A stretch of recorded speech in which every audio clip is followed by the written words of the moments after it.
আসসালামু আলাইকুম বন্ধুরা। বিশ্ব কি তবে ধ্বংসের শেষ প্রান্তে? ঠিক যখন ডোনাল্ড ট্রাম্প ইরানে হামলার চূড়ান্ত প্রস্তুতি নিচ্ছেন, তখনই গোটা দুনিয়াকে কাঁপিয়ে দিল ভ্লাদিমির পুতিনের এক রহস্যময় পদক্ষেপ। রাশিয়ার সব থেকে ভয়ঙ্কর পরমাণু নিয়ন্ত্রণ কেন্দ্র, যাকে বলা হয় ডুমসডে প্লেন বা ফ্লাইং ওয়ার রুম, হঠাৎ অবতরণ করলো ইরানের মাটি তেহরানে। কেন এই গোপন মিশন? পুতিন কি তবে ট্রাম্পকে সরাসরি যুদ্ধের চ্যালেঞ্জ ছুড়ে দিলেন?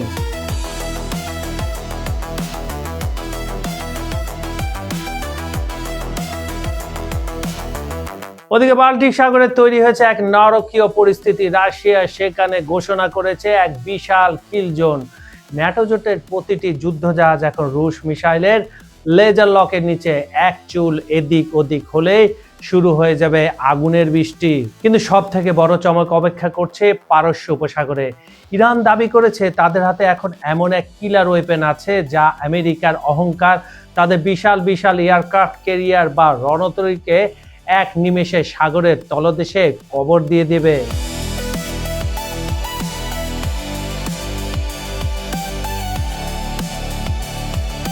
খবর আসছে ইরানের এই সিঙ্কিং ওয়েপেন বা জাহাজ ডুবিয়ে দেওয়ার মরণ নেশার ভয়ে পেন্টাগনের রীতিমতো হাহাকার পড়ে গেছে।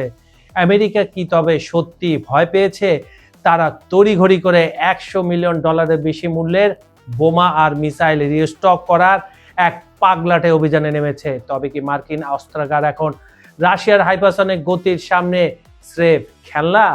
পেন্টাগনের ভেতরে এখন ফিস শুরু হয়েছে।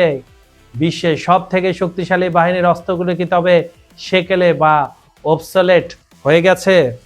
খবর সংযোগের জিওপলিটিক্যাল নিউজের আজকের এই বিশেষ বিশ্লেষণে আমরা পর্দাফাশ করব সেই সব শিহরিত করা তথ্যের, যা হয়তো আগামী কয়েক ঘন্টার মধ্যে বদলে দিতে পারে পৃথিবীর মানচিত্র। পুতিনের দাবার চালে কি ট্রাম্পের শান্তি পরিকল্পনা ভেস্তে যাবে, নাকি বাল্টিক সাগর থেকে শুরু হয় এই আগুন ছড়িয়ে পড়বে পুরো বিশ্বে? খামেনির সেই রহস্যময় অস্ত্রটি আসলে কি? পুরো ভিডিওটা না দেখলে আপনি মিস করবেন এই দশকের সব থেকে বড় ভূ রাজনৈতিক বিস্ফোরণের নেপথ্য কাহিনী। মূলধারার সংবাদ মাধ্যম যা চেপে যাচ্ছে, আজ আমরা তাই আপনাদের সামনে নিয়ে আসব। সাথে থাকুন, কারণ আজকে বিশ্লেষণ আপনার পৃথিবী দেখার দৃষ্টিভঙ্গি বদলে দেবে।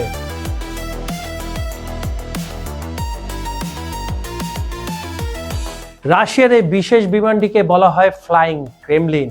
পারমাণবিক যুদ্ধ শুরু হলেও এই বিমান থেকে পুরো বিশ্ব শাসন করা সম্ভব। পুতিন কেন এটি ইরানে পাঠালেন? গোয়েন্দা তথ্য বলছে ট্রাম্প ক্ষমতায় আসার আগেই ইরান এবং রাশিয়ার মধ্যে একটি ডিফেন্স প্যাক্ট বা প্রতিরক্ষা চুক্তি স্বাক্ষর হয়ে গিয়েছিল। এটি শুধু একটি সফর নয়, এটি ট্রাম্পের প্রতি পুতিনের পরিষ্কার বার্তা। ইরানে হাত দিলে রাশিয়ার পারমাণবিক শক্তির মুখোমুখি হতে হবে।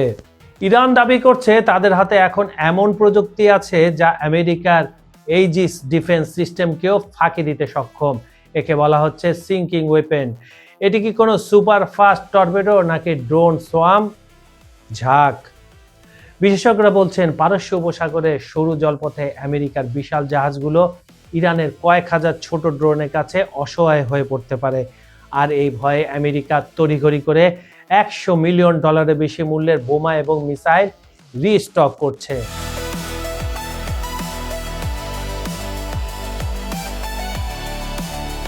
আমেরিকার হাতে থাকা অস্ত্রগুলো কি এখন ওয়েবসোলেট বা সেকেলে হয়ে গেছে? $100 মিলিয়ন এই ফ্রেঞ্চ রিস্টক প্রমাণ করে যে ইউক্রেন আর মধ্যপ্রাচ্যে লড়াই করতে করতে মার্কিন ভান্ডার প্রায় শূন্য। ইরান ও রাশিয়ার আধুনিক হাইপারসনিক মিসাইলের সামনে আমেরিকার পুরনো প্যাট্রিয়ট সিস্টেম কতটা কার্যকর হবে তা নিয়ে খোদ পেন্টাগনে এখন প্রশ্ন উঠছে।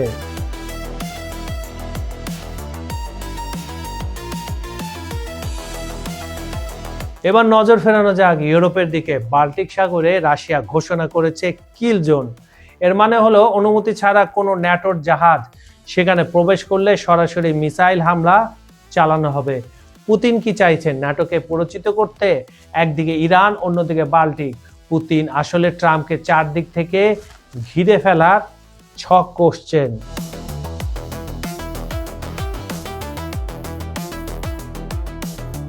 বন্ধুরা, পুরো বিশ্ব এখন একটি সরু সুতোর উপর দাঁড়িয়ে আছে। একদিকে পুতিনের সেই ডুমসডে বিমান তেহরানে নামার অর্থ একেবারে পরিষ্কার।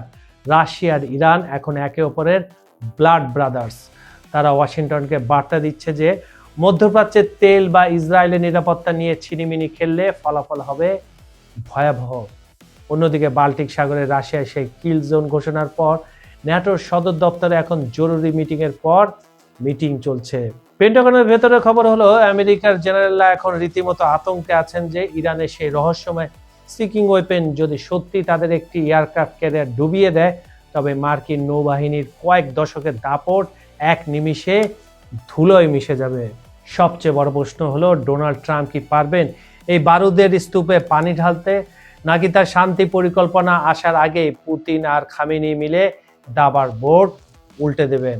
$100 মিলিয়ন মার্কিন অস্ত্র কেনার এই হিড়িক প্রমাণ করে যে পর্দার আড়ালে বড় কিছুর প্রস্তুতি চলছে। হয়তো আমরা এমন এক যুদ্ধের মুখোমুখি হতে যাচ্ছি যেখানে প্রথাগত অস্ত্রের চেয়ে ড্রোনের ঝাঁক আর হাইপারসনিক মিসাইলই হবে শেষ কথা। এত উত্তেজনা সত্ত্বেও কি শান্তির কোনো সুযোগ আছে? জেনেভায় ওমানের মধ্যস্থতায় গোপনে আলোচনা চলছে বলে গুঞ্জন আছে, কিন্তু ট্রাম্প স্পষ্ট বলে দিয়েছেন কোনো আলোচনা হবে না যতক্ষণ না ইরান তাদের পরমাণু কার্যক্রম বন্ধ করছে।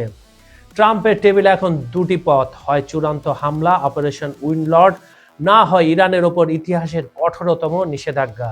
ইরানের অর্থনীতি এখন ধুঁকছে, মুদ্রাস্ফীতি তুঙ্গে। এই অবস্থায় ইরান কি যুদ্ধের ঝুঁকি নেবে, নাকি চীন ও রাশিয়ার সহায়তায় শেষ রক্ষা করার চেষ্টা করবে? বন্ধুরা, ইতিহাসের চাকা কি তবে আবার সেই ভয়াবহ ধ্বংসযজ্ঞের দিকেই ঘুরছে? ডোনাল্ড ট্রাম্পের হোয়াইট হাউসের প্রত্যাবর্তন কেবল মার্কিন রাজনীতিতে পরিবর্তন নয়, বরং গোটা মধ্যপ্রাচ্যের মানচিত্র বদলে দেওয়ার এক নীল নকশা হতে পারে। একদিকে পেন্টাগনের গোপন অপারেশন উইন্ডলর্ড এবং C-70 বিমানের রহস্যময় আনাগোনা ইঙ্গিত দিচ্ছে যে ওয়াশিংটন এবার কেবল নিষেধাজ্ঞায় সীমাবদ্ধ থাকতে চায় না। মাটির গভীরে লুকিয়ে থাকা ইরানের পারমাণবিক স্বপ্নকে গুড়িয়ে দিতে আমেরিকা কি তবে সত্যি B-61 বা B-61 চেয়ে উন্নত কিছু ট্যাকটিক্যাল নুক ব্যবহার করবে? এই প্রশ্নটাই এখন বিশ্বজুড়ে আতঙ্কের জন্ম দিচ্ছে। এখন প্রশ্ন আপনার কাছে, আপনি কি মনে করেন আমেরিকার সেই পরাক্রমশীল রণতলীগুলো ইরানের ড্রোনের সামনে সত্যি অসহায়, নাকি পুতিনের এই ডুমসডে মেসেজ স্রেফ একটি মনস্তান্ত্রিক যুদ্ধ বা সাইকোলজিক্যাল ওয়ারফেয়ার? ট্রাম্প কি পারবেন পুতিনকে থামাতে? আপনার যুক্তিপূর্ণ মতামত নিচে কমেন্ট বক্সে অবশ্যই জানাবেন, কারণ আপনাদের প্রতিটি কমেন্ট আমাদের এই ভূ রাজনৈতিক বিশ্লেষণের নতুন খোরাক যোগায়। এই ভিডিওটি যদি আপনাদের কাছে তথ্যবহুল মনে হয় তবে এখনই লাইক দিন এবং বন্ধুদের সাথে শেয়ার করে বিশ্ব পরিস্থিতির এই ভয়াবহতা সম্পর্কে সবাইকে সচেতন করুন। আন্তর্জাতিক রাজনীতির এমন সব রোমহর্ষক ইনসাইড স্টোরি সবার আগে পেতে খবর সংযোগ চ্যানেলটি সাবস্ক্রাইব করে বেল আইকনটি চেপে রাখুন। বিজ্ঞাপন বা প্রমোশনের জন্য ডেসক্রিপশন দেওয়া নাম্বারে আপনি সরাসরি যোগাযোগ করতে পারেন। আপনারা পৃথিবীর কোন দেশ বা কোন শহর থেকে আমাদের এই বিশেষ বিশ্লেষণটি দেখলেন তা কমেন্টে জানাতে ভুলবেন না। সেটি হোক বাংলাদেশ, ভারত, মধ্যপ্রাচ্য কিংবা ইউরোপ। আপনাদের প্রতিটি মতামত আমাদের কাছে অত্যন্ত মূল্যবান। আজ এ পর্যন্ত। আমি কাজল হায়দার বিদায় নিচ্ছি। দেখা হবে পরের ভিডিওতে আরও কোনো গরম খবর নিয়ে। ততক্ষণ পর্যন্ত ভালো থাকুন, সতর্ক থাকুন। আল্লাহ হাফেজ।